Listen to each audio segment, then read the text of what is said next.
स्वागत. आपला विभाग नेमका काय कार्य करतो आहे किंवा विभागाचा नेमकी कार्यप्रणाली काय आहे याबद्दल सविस्तर परिचय करून देण्यासाठी आपल्या विभागाचे संचालक प्राध्यापक आशुतोष पाटील सर आपल्याला जॉईन झालेले आहेत. मी सरांना विनंती करते की त्यांनी आपल्या विभागाबद्दल सविस्तर माहिती द्यावी. धन्यवाद मॅडम. सगळ्यांना नमस्कार. कवयित्री बहिणाबाई चौधरी उत्तर महाराष्ट्र विद्यापीठ हे महाराष्ट्राच्या उत्तर भागामध्ये स्थित असलेले एक विद्यापीठ आहे. जळगाव, धुळे आणि नंदुरबार या 3 जिल्ह्यांमध्ये या विद्यापीठाचं कार्यक्षेत्र आहे. आणि या 3 जिल्ह्यांची जर ओळख अशी घेतली आपण तर याच्यामधला बहुतांश भाग ग्रामीण स्वरूपाचा आहे. नंदुरबार जिल्हा हा पूर्णपणे आदिवासी स्वरूपाचा आहे. अशा या 3 जिल्ह्यांमधून जे विद्यार्थी येत आहेत त्या विद्यार्थ्यांना ते जे काही शिकतायत, पदवीचं शिक्षण घेत आहेत, पदव्युत्तर शिक्षण घेत आहेत, तर ते नियमित शिक्षण घेताना त्यांना त्यांच्या आयुष्यामधल्या पुढच्या वाटचाली करता विद्यापीठ आणखीन काय देऊ शकतं. विद्यापीठाची जी जबाबदारी आहे ती युवकांना, उच्च शिक्षण घेणाऱ्या युवकांना अधिकाधिक सक्षम करणं, त्यासाठी विद्यापीठ काय करू शकतं हा जो विचार आहे हा एक महत्त्वाचा विचार आहे. आणि त्या दृष्टीने विद्यापीठामधला हा जो आजीवन अध्ययन आणि विस्तार विभाग आहे तो महत्त्वाचं काम करतो आहे. Department of life long learning and extension या नावाने त्याची ओळख महाराष्ट्र सार्वजनिक विद्यापीठ कायदा 2016 मध्ये निर्माण झालेली आहे.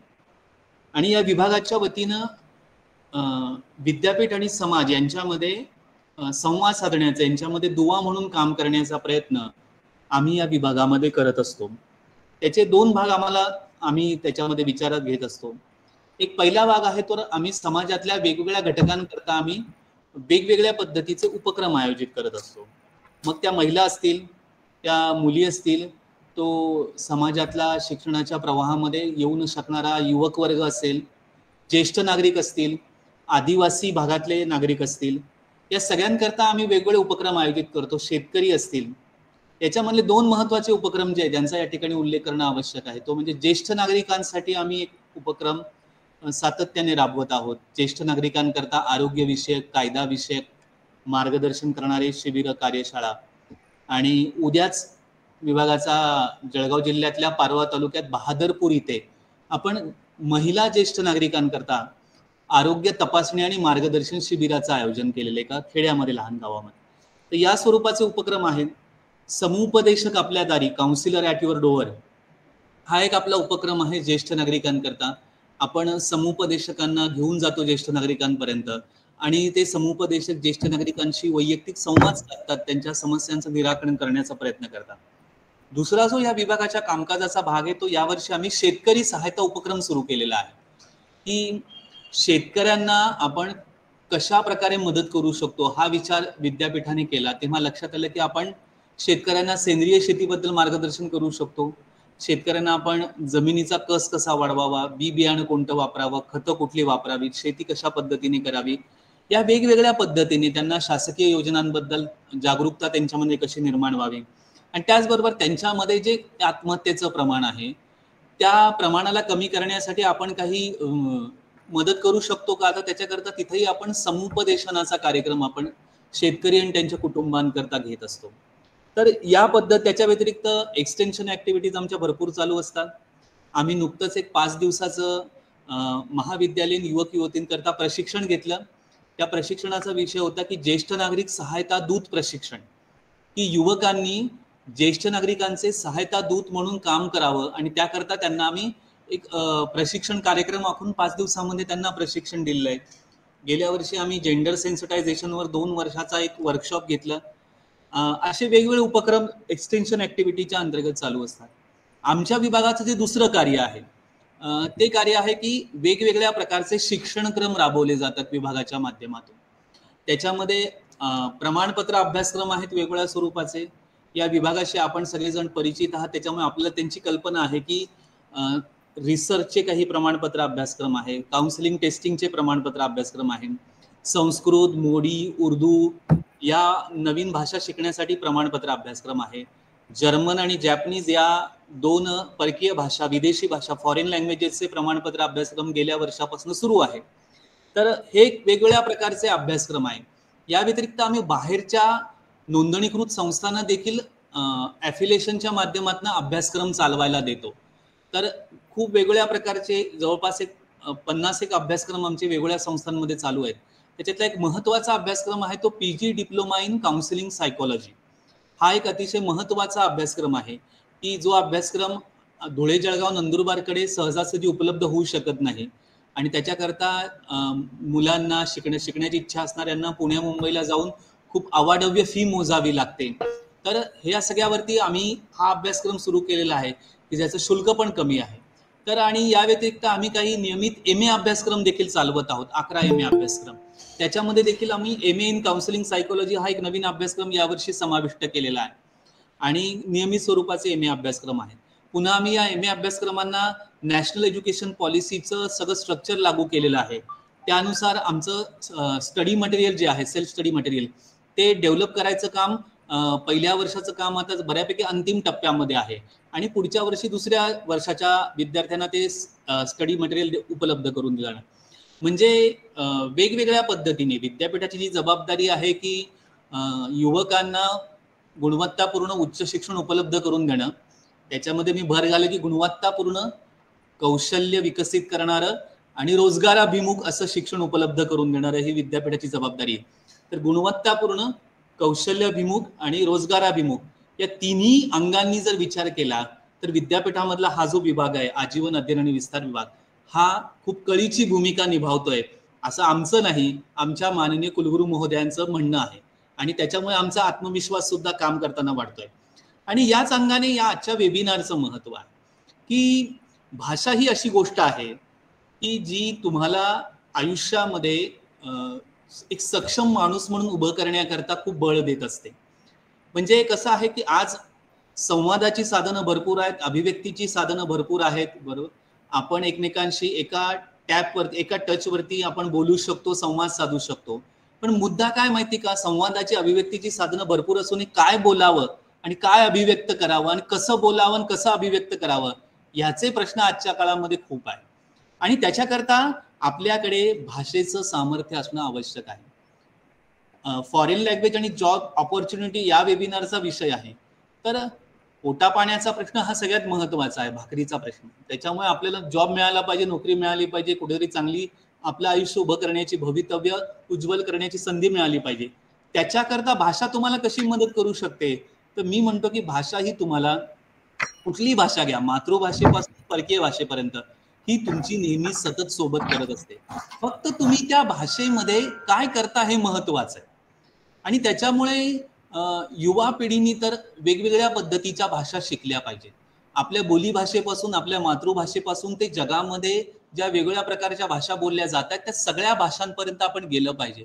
तुम्ही जितके बहुभाषिक असाल तितकं तुमचं व्यक्तिमत्व हे अधिक प्रसरणशील असतं, त्याला अधिक पैलू पडू शकतात. त्याच्यामधनं तुम्हाला तुमचं करिअर घडवण्याच्या वेगवेगळ्या वाटा तुम्ही शोधू शकतात, उपलब्ध करून घेऊ शकता. हे याची अनेक उदाहरणं आहेत जगामध्ये. म्हणजे पु ल देशपांडेंसारखा माणूस वयाच्या 75व्या वर्षी बंगाली भाषा शिकला असं सांगितलं जातं, बरोबर आहे. तर त्यांना त्याची आवड होती.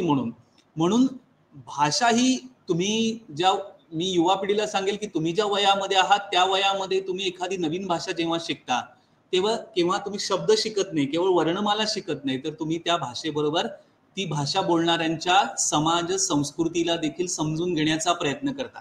आणि भारत हा एक बहुसांस्कृतिक देश आहे. आपण इतक्या वेगळ्या प्रकारच्या सांस्कृतिक अवकाशामध्ये जगत आहोत. तर आपल्याला आपल्या शेजारची गुजराती असेल, कन्नड असेल, बंगाली असेल, आसामी असेल, या भाषांबद्दल किती माहिती, या संस्कृतींबद्दल किती माहिती, परदेशी भाषा तर खूप दूर राहिल्या. आणि म्हणून आपल्याला जेव्हा जेव्हा संधी मिळेल तेव्हा आपण वेगवेगळ्या प्रकारच्या भाषा शिकल्या पाहिजेत. आपल्याला खूप चांगले रिसोर्स पर्सन लाभलेले आहेत. म्हणजे जॅपनीज भाषेच्या तज्ज्ञ माया नरसापूर मॅडम या ज्या पद्धतीने शिकवतात किंवा त्यांचं जे डिव्होशन आहे, डेडिकेशन आहे जॅपनीज भाषा ही सगळ्यांपर्यंत पोहोचवण्याचं आणि सगळ्यांना त्याच्यामध्ये कुशल करण्याचं, ते खूपच महत्वाची गोष्ट आहे. त्याच्यामुळे तुमची सुद्धा, म्हणजे शिकणाऱ्या विद्यार्थ्याची सुद्धा जी शिकण्याची इच्छाशक्ती आहे ना, तिला खूप बळ मिळतं. आणि त्याच्यामधनं तुम्हाला खूप वेगवेगळ्या प्रकारच्या संधी मिळतात. तुम्हाला त्या मॅडम सांगतीलच की तुम्हाला टेक्नॉलॉजीच्या क्षेत्रामध्ये काय संधी आहे, तुम्हाला ट्रान्सलेशन क्षेत्रामध्ये काय संधी आहेत, तुम्ही जॅपनीज भाषा आत्मसात करून तुमच्या करिअरला कशा पद्धतीने दिशा देऊ शकतात याच्याबद्दल तुम्हाला मॅडम सांगतीलच. आणि जगातली एक दुसरी जी महत्वाची भाषा आहे जर्मन, म्हणजे युरोपियन कॉन्टिनेंट मधली अतिशय महत्वाची भाषा आहे. म्हणजे माझा एक अनुभव आहे, मी व्हिएन्नाला गेलो होतो 2014 मध्ये. तर आम्हाला असं वाटलं की इंग्लिश आता आहे तर चल जाता आहे, म्हणजे इंग्लिश येतं तर आपलं काम भागून जाईल बुवा. पण आम्ही एअरपोर्टला उतरल्यापासून कॅब बुक केल्यानंतर आमच्या असं लक्षात आलं की इथं इंग्लिश सुद्धा कीच झाडकी पत्ती आहे, म्हणजे इंग्लिशलाही फारसं महत्व नाहीये. तर युरोपियन कंट्रीजमध्ये इंग्लिशपेक्षा फ्रेंच, जर्मन आणि ऑस्ट्रियन या लँग्वेजेसचं जे महत्व आहे ना, तर ते आपण लक्षात घेतलं तर तुम्हाला त्या युरोपियन कॉन्टिनेंटमध्ये जाऊन जर तुमचं करिअर घडवायचं असेल तर त्याच्याकरता तुम्हाला ही जर्मन भाषा येणं फार महत्वाचं आहे. आणि आपण असं म्हणतो की संस्कृत आणि जर्मन या रेसिप्रोकल लँग्वेजेस आहेत, या समांतरपणे जाणाऱ्या लँग्वेजेस आहेत, त्यांच्यामध्ये अनेक साम्यस्थळ आहेत. तर आपण ती समजून घेतली तर आपल्याला अनेक चांगल्या पद्धतीने काम करता येईल. मी एक मराठीचा विद्यार्थी आहे, अभ्यासक आहे, त्याच्यामुळे मी तर असं म्हणेल की ट्रान्सलेशन हे खूप मोठं ॲव्हेन्यू आहे, खूप मोठं क्षेत्र आहे करिअरसाठी, जॉबसाठी. ते युवकांनी एक्सप्लोअर करायला पाहिजे. आणि त्याच्याकरता तुम्हाला तुमची मातृभाषा खूप उत्तम आली पाहिजे, तुम्हाला तुमच्या परिसरातल्या भाषा उत्तम आल्या पाहिजेत, परकीय भाषा उत्तम आल्या पाहिजेत, जेणेकरून तुम्हाला या ट्रान्सलेशनच्या क्षेत्रामध्ये खूप मोठं काम करता येईल. आता AI आलंय, कृत्रिम बुद्धिमत्ता आपण म्हणतोय, बरोबर आहे, चॅट GPT आलंय, पण तिथं जे काही प्रोग्रामिंग आहे ना त्याच्याकरता माणसांची गरज आहे, त्याच्याकरता माणसांची गरज आहे. ते मशीन प्रोग्रामिंग करणाऱ्या माणसांच्या कौशल्यावरती, स्किलवरती काम करणार आहे. मग त्यांची त्या कौशल्य विकसित केलेल्या माणसांची जागा आपण घेऊ शकत नाही का? तर त्याच्याकरता आपल्याला या फॉरेन लँग्वेजेस आत्मसात करणं, त्या दिशेने आपण वळणं आवश्यक आहे. म्हणजे मला असं वाटतं की आपल्या भागामध्ये अजूनही या फॉरेन लँग्वेजेस मधून आपण काही करू शकतो, हा दृष्टिकोन म्हणावा तसा रुजलेला नाही. आमचा खूप प्रयत्न आहे, म्हणजे आम्ही गेली अनेक वर्षांपासून तो प्रयत्न करतोय. आणि गेल्या वर्षापासून हे कोर्सेस सुरू झाल्यानंतर आम्हाला जरा खूप चांगला प्रतिसाद मिळतोय. पण अजूनही असं वाटतं की अजूनही हेच एक क्षेत्र आहे फॉरेन लँग्वेजेस मधून जॉब ऑपॉर्च्युनिटीचं, हे अजूनही आपल्याकडचे विद्यार्थी अजून एक्सप्लोर करत नाहीयेत, अजून नीट चांगल्या पद्धतीने त्याच्यामध्ये काम करत नाही. तर म्हणून या वेबिनारचा मुख्य उद्देश हाच आहे की आता नवीन बॅच सुरू होते या सगळ्या फॉरेन लँग्वेज कोर्सेसची, तर त्याच्या आधी या वेबिनारच्या माध्यमातून आपल्या भागातल्या तरुणांना, युवकांना, युवतींना फॉरेन लँग्वेजेस बद्दल अधिक त्यांच्यामध्ये जिज्ञासा असेल, ती कशा पद्धतीने ती पुढे जाऊ शकतात, त्याच्यातनं कसं करिअर घडवू शकतात याच्याबद्दल मार्गदर्शन करावं, या हेतूने आम्ही या वेबिनारचं आयोजन केलंय. मी नरसापूर मॅडम, श्रेया मॅडम आणि विकी सर आपल्यामध्ये काही वेळात जॉईन होतील, या तिघांचंही स्वागत करतो. आणि ते आमच्या विभागाचाच एक अविभाज्य भाग आहेत असं आम्ही मानतो. आम्ही हक्काने तुमची सेवा घेत आहोत, बरोबर आहे. आणि तुम्ही सुद्धा ज्या पद्धतीने आम्हाला सहकार्य करत आहात, आमच्या सोबत आहात, ही आमच्यासाठी फार मोलाची गोष्ट आहे. तर तुम्हा तिघांचंही सहकार्य या पुढच्या काळातही लाभेल. या वेबिनारला जे सहभागी झाले त्यांना मी शुभेच्छा देतो. धन्यवाद. धन्यवाद सर. विद्यार्थी मित्रांनो, सर्वांनी व्हिडिओही ऑन कराल म्हणजे आपल्या सगळ्यांचा परिचय होईल. आत्ताच आपल्या विभागाचे संचालक प्राध्यापक आशुतोष पाटील सरांनी आपल्या विभागाबद्दल आणि वेबिनारचं आयोजनाचा मागचा उद्देश जो आहे तो आपल्या पुढे स्पष्ट केलेला आहे. आणि आज आपण या वेबिनारसाठी सर्व विद्यार्थी जे उपस्थित आहात, तर खरोखर आनंदाची गोष्ट आहे की आपण कमी जरी संख्या असली तरी क्वांटिटीपेक्षा क्वालिटी आपण म्हणूया, की ज्यांना खरंच गरज आहे किंवा पुढे काहीतरी करून दाखवायचं आहे असेच विद्यार्थी आपल्यासोबत आज जोडलेले आहे. आणि त्याचाही आनंद एक खरा तर वेगळा आहे. आणि म्हणून मी जास्त